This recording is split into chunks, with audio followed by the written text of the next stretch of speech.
Napakabingi ng ating pamahalaan at napakakupad sa pagbibigay ng aksyon sa ating mga hinaing at kaya kami dismayado talaga sa pamunuan ng ating bansa ngayon. Sa masandaling ito, alam nyo kanina, meron pong desisyon ang presidente na tanggalin na ang excise tax. Akala ko excise tax sa lahat ng produkto ng petrolyo, no? Kasi maraming gumagamit ng gasolina. Lalo maraming gumagamit po ng diesel, mga public utility drivers po natin, karamihan gamit nila diesel po, pati mga magsasaka at mga mangingisda.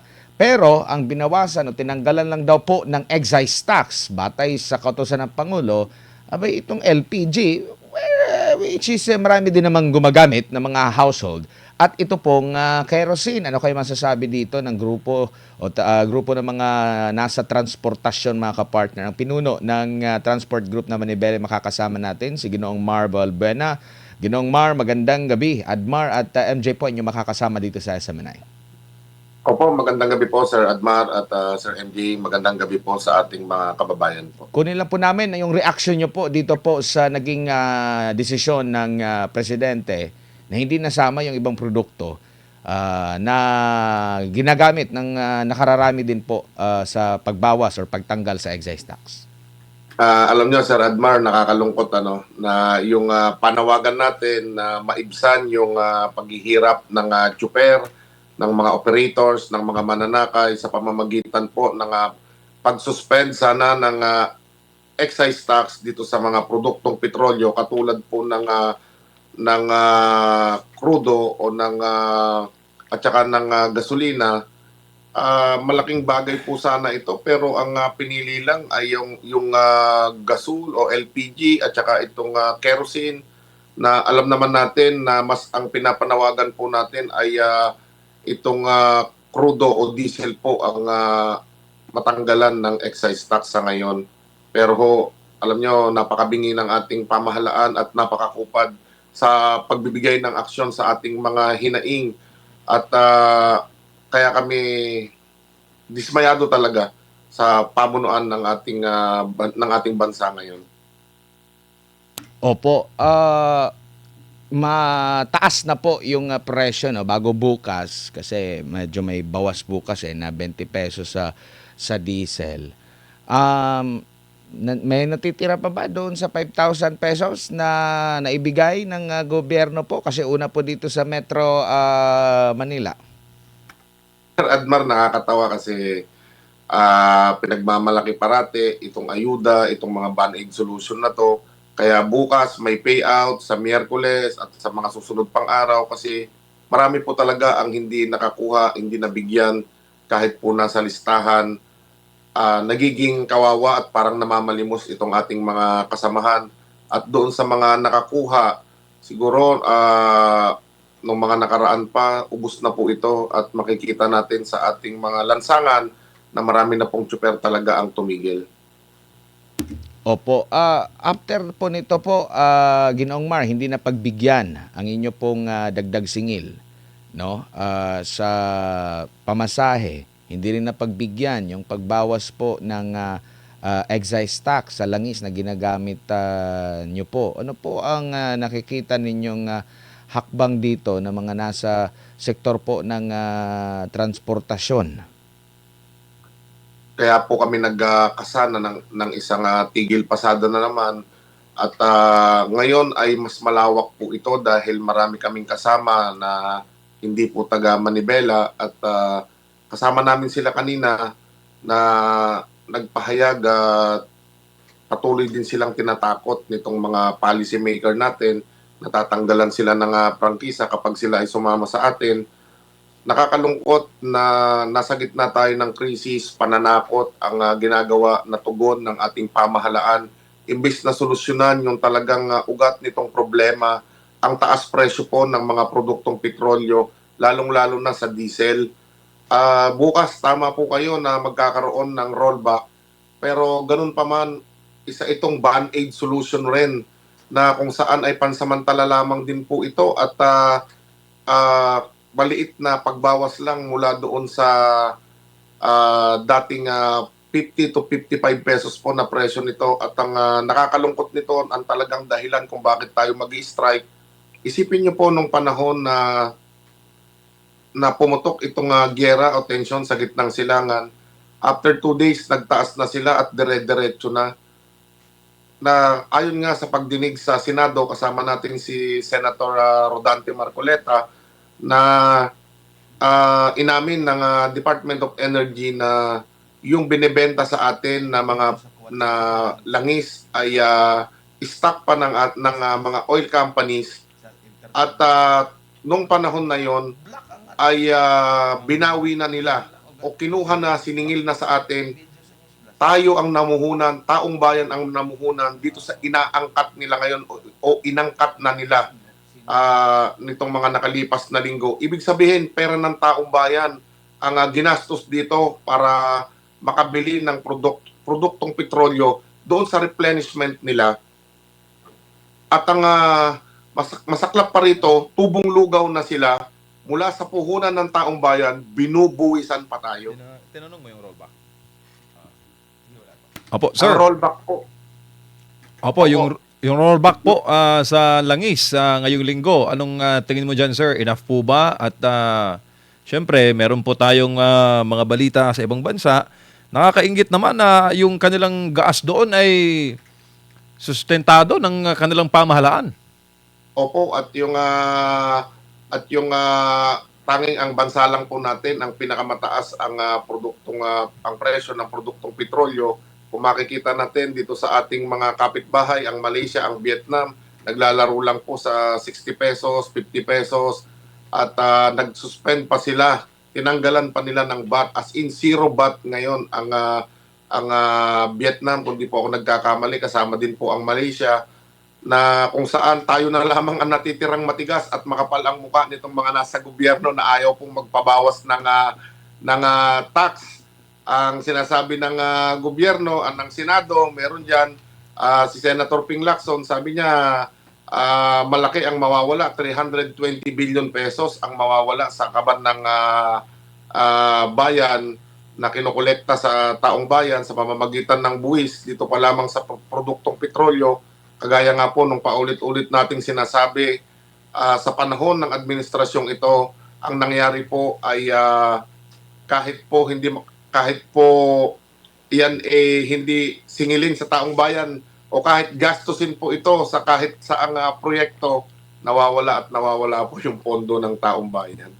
Opo, tsaka may mga nagsasabi po na dito lang daw sa Pilipinas ang may pangbihirang pag-iisip dahil yung mga sinasabing namumuno ay kailangan para magsabatas ng mga hakbang na common sense lang daw ang kailangan para sa gobyerno. Sir Mar. Opo, wala na po talagang common sense. Bibigyan ko po kayo ng isang halimbawa, Sir MJ. Ang transport, ang mga tsuper ang humihingi ng discount sa mga gasolinahan, pero ang binigyan po ng discount yung mga pasahero na hindi naman po kumukonsumo ng diesel. So dito pa lang makikita mo walang utak itong policy maker natin. Pangit man pakinggan, mga bobo, magaling lang po sa pagnanakaw. Yun po ang katotohanan dito, at hindi po yung giyera ang sanhi ng paghihirap nating mga Pilipino. Ang pagdurusa ng mga Pilipino, ang sanhi po nito ay ang katiwalian at kasakiman, mga gahaman na nakaupo po sa ating pamahalaan at yung mga kinukonsinti nila ng mga oil companies. Opo, sa madaling salita, Sir Mar, sila po ay detached sa sentimiento ng masang Pilipino. Ganun po ba? Manhid na manhid, Sir MJ, at kung makikita po ninyo hanggang sa ngayon, wala silang pagtugon dito sa ating mga hinaing, kaya kami nagsama-sama at makikita nyo po ito sa Wednesday na kung saan ay nandito po lahat ng transport leaders, yung service contracting na band-aid solution, yung rollback na katiting, band-aid solution na naman, yung pamimigay ng ayuda, band-aid solution. Isipin nyo ho, doon sa windfall profit na kinita nitong mga oil companies, sa loob po ng 45 days, hindi po bababa sa 135 billion ang kinita nila. At ang gobyerno po, hindi bababa sa 46 billion pesos. Kaya po ayaw nilang tanggalin itong VAT na to. Isipin nyo ho, halos 45 days lang po yan nagkamal sila ng ganong kalaking salapi. Pero namula sa bulsa at pagod, dugo at pawis ng mamamayang Pilipino. Sa loob ng 45 days, pag pinagsama mo ang VAT at ang kita ng mga oil companies, 200 billion pesos po ang nalimas nila. Opo, sir, sa inyo pong pag-aaral at sa inyo pong arawang experience sa pag-ooperate at pamamasada ng jeepney, kapag tatanggalin po ang VAT, magkano ang may titipid? Halimbawa, ng minimum na jeepney driver. Kasi po, base price po ito, Sir MJ, malaki po ang mawawala. Kung halimbawa 200 pesos po yan, di mahigit po na 24 pesos ang matitipid po sana natin o mas malaki pa kada litro po. Habang lumalaki po yung value added tax o yung excise tax, pag pinagsama mo po kasi ito ngayon, pumapatak na po ng 30 pesos, Sir MJ. So ganun po kada litro sa buwis pa lang ang nawawala po sa atin. Opo. Ang Manibela, sir, is nationwide po, ano? Opo, Sir MJ, mula sa Iligan, sa Davao, meron din po tayo sa Bukidnon, sa Agusan, at sa Cagayan de Oro, at saka po dito sa may Usamis, sa parting Mindanao po. Opo, ano naman po ang sapantahan ng mga kasamahan nyo po sa sektor sa Mindanao? Ang Cagayan de Oro po ay nagdeklara na ng state of emergency, lalo na po dito sa Baguio. Talagang yung mga kasamahan po namin dyan kasi mas mahal po ang presyo ng diesel dito, Sir MJ. Talagang hindi na po kinakaya. Bakit? Lagi kaming kinukutya, lagi kaming binabash. Oo, may sakay po kami. Yung papunta, meron, puno kami kung sakaling pipila kami. Yung pabalik po namin during rush hour, maswerte na po kung may kalahati po na laman yung aming mga jeepney. Minsan 2, 3, minsan wala. So yung pabalik po namin, kukonsumo kami ng 4 na litro. Sa presyo po ngayon noon, halos 500 po. So paano po ang mahigit 500 yung 4 na litro? So paano ho ang gagawin namin, kahit anong gawin naming pagtitipid, hindi po talaga kinakaya sa taas po ng presyo. Masisipag po ang ating mga drivers, kaso wala po talagang natitira dahil po sa mahal ng presyo po nito. Opo. At saka mukhang hindi pa yata titigil, Sir Mar, ang sigalot sa gitnang silangan. Ano ba ang threshold ng Manibela at ano ba ang threshold ng inyo pong mga kasama sa hanap buhay na presyuhan kada litro po ng diesel o ng gasolina para po masabi namin na wala na, ayoko na namin, surrender na po kami. Hindi na po kami mamamasada. Sir MJ, marami na po talaga ang tumigil. Yung iba po nagpupumilit kasi dalawang bagay po ito. Meron kasing driver operator, siya mismo yung may-ari at siya rin ang nagdadrive. Meron kasi na operator, hati sila ng driver. So ang madalas po nakakasurvive ngayon yung driver operator na siya mismo ang may-ari at siya ang nagmamaneho. So kaya po nakakasurvive. Makakuha lang ng kaunti na pambili ng bigas at ulam, konting panggastos, talaga hong gumagarahe na. During rush hour, yan po yung nakakakuha kahit papaano yung mga mahahabang ruta. Pero yung mga maiigsing ruta, marami na po ang tumigil. Katulad po ng mga miyembro din namin sa may Tanay Rizal, kanina kahit yung UB Express, mga jeepney na biyaheng crossing po, dito sa may Mandaluyong, akala po nila may strike pero talagang tumigil na po. Ayaw na talagang bumiyahe kahit po yung mga nasa Calamba, lalong-lalo na po yung mga nasa probinsya. Kung makikita po natin, hindi naman po katulad dito sa Metro Manila na kada kanto ho, kahit papaano may pasahero. Doon po malalayo ang biyahe. Ngayon, kung sa layo ng biyahe at wala kang ma-pick up na pasahero, luging-lugi po talaga. Kaya po tumitigil. Opo, sir, based lang po sa inyong karanasan at sa inyo pong trabaho sa transport sector, mga ilang libo ngayon, sir? Ilang daang libo ang jeep ngayon? Nasa 300, more or less 300,000 po ang mga jeepneys na may prangkisa at 40,000 naman po, o 40 to 42,000 po ang may prangkisa po ng mga UB Express. Imagine mo kung hindi bibiyahe yan, anong mangyayari sa mga empleyado o manggagawa na sa jeep po umaasa? Opo, wala po talaga, hirap po talaga. Sana maintindihan tayo ng ating mga mahal na manggagawa, ng mga ordinaryong Pilipino na ang kaya lang sakyan ay ang jeepney na pangmasa. Kami po ay humihingi ng paumanhin kung kayo po ay walang masakyan. Siyempre po, may pamilya din kami, may kaldero, may plato sa hapagkainan. Kung yung konting naiipon po, ipang-aabono po namin sa diesel at walang tulong na makukuha po sa ating pamahalaan kung meron man ay mga band-aid solution na panandalian lamang. Sa haba po nitong krisis na ito, ano naman po ang ipapakain din namin o ibubuhay namin sa aming pamilya. Katulad po nung nakaraang araw, ang kinita ko lamang nasa 180 pesos, galing po sa 4 a.m. hanggang 7 p.m. na biyahe. Hindi po ito nakakabuhay ng pamilya. 180?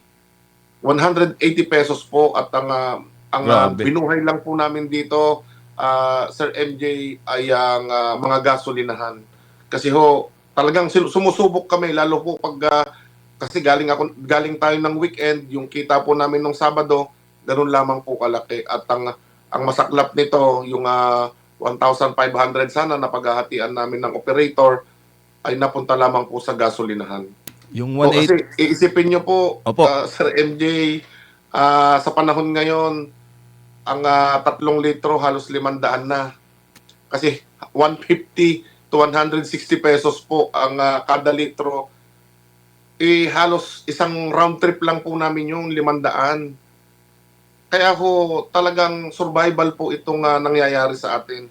Hindi lamang po nagugutom, hindi lamang po nagugutom ang ating mga kababayan, hindi lamang po nagugutom ang mga nasa transport sector, kundi po suffering ang nagsasuffer po talaga ng husto ang sektor po ng transportasyon. Talaga pong gutom, hirap at pagdurusa po ang inaabot.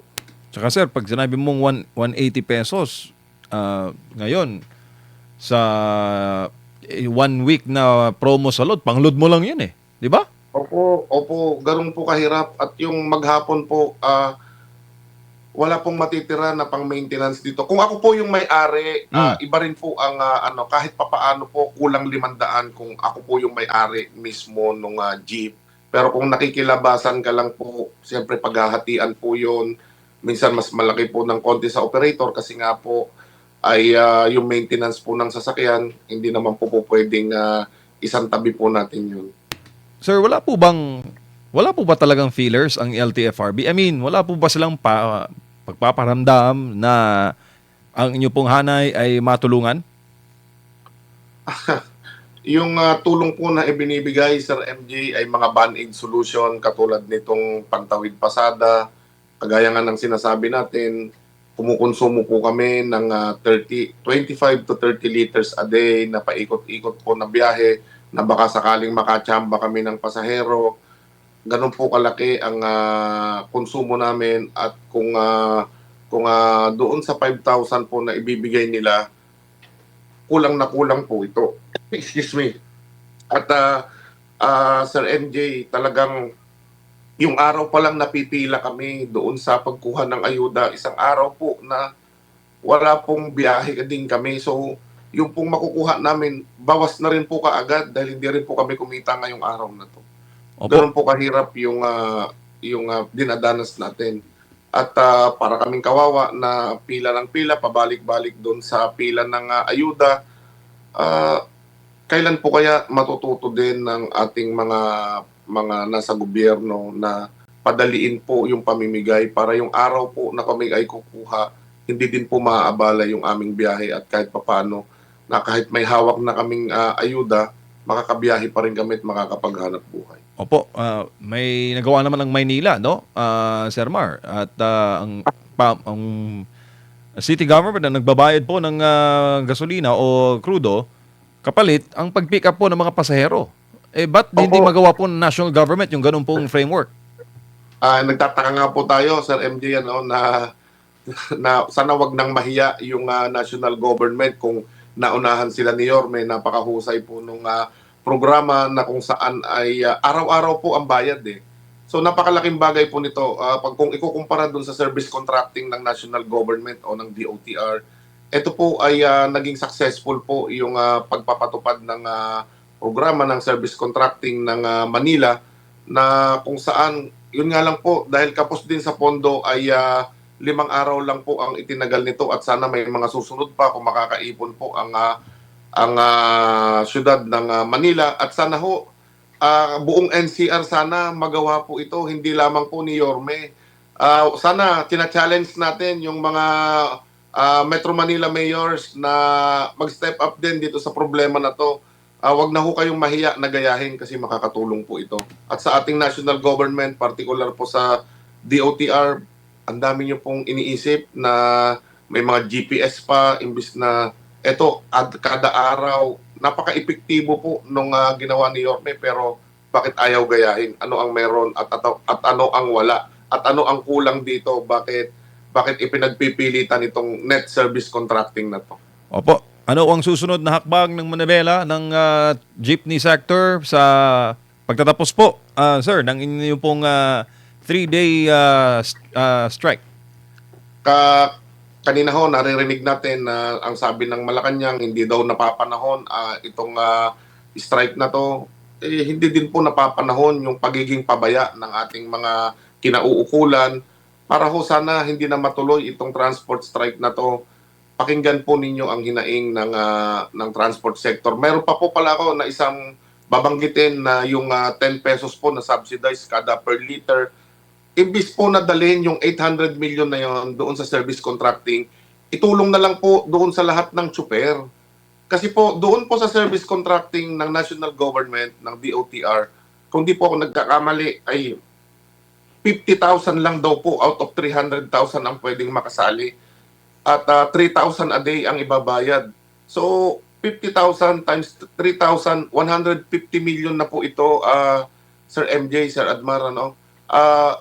800 million po ang pondo. E di isang linggo lamang po itong programa. Simot na po yung 800 million. Pero kung idadagdag po ito na subsidiya, kada magpapakarga kami sa mga gasolinahan, ay malaking bagay po ito at lahat po makikinabang, hindi lang po yung makakasali dahil lahat po ng tsuper ay may pagkakataon na masubsidize po yung ikinakarga po na krudo. Opo, Sir Mar, huli na lang po. Kung papipiliin po kayo, bawas sa excise tax or dagdagan yung 5,000 na ayuda or payagan kayo na mag-increase sa singil po sa pamasahe? Parang maganda pong palitan na lang yung gobyerno. Easy lang. Easy lang. Easy. Wala sa choices eh. Relax. Alam niyo Wag. po, ito ho ay sentimiento ng talagang nagdudusa, Sir MJ, Sir Admar, ano. Sabi ko nga, mag-resign na si Sharon Garin kasi nananatili siyang spokesperson ng Department of Energy. Doon na lang siya magtrabaho kay Ramon Ando sa Petron. Sana ho ay mapababa ng husto ang presyo po ng mga petrolyo at nang sa ganon ay makabalik kami ng maayos-ayos at may kitain naman kahit papaano. Attorney tuloy.